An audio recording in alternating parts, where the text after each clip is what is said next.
So what can we expect now? Is there any reports when it comes to new tests coming up?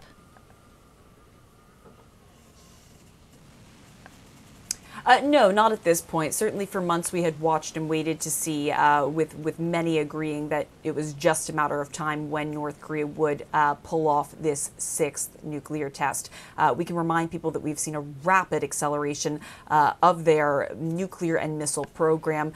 Kim Jong-un has been conducting his missile launches at really an unprecedented rate. What you've had in recent weeks has been a war of words. Then you see provocative action from North Korea, like the missile launches, like this nuclear test.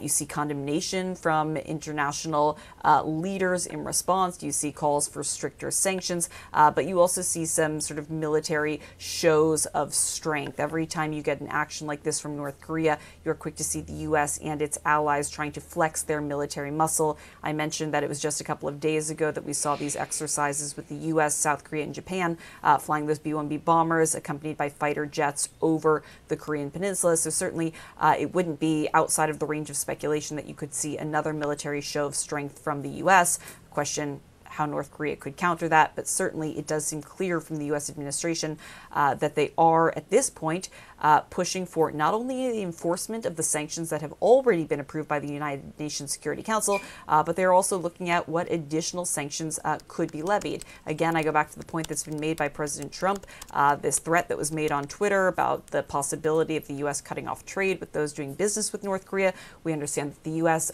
Secretary of the Treasury is also looking at drafting another round of sanctions.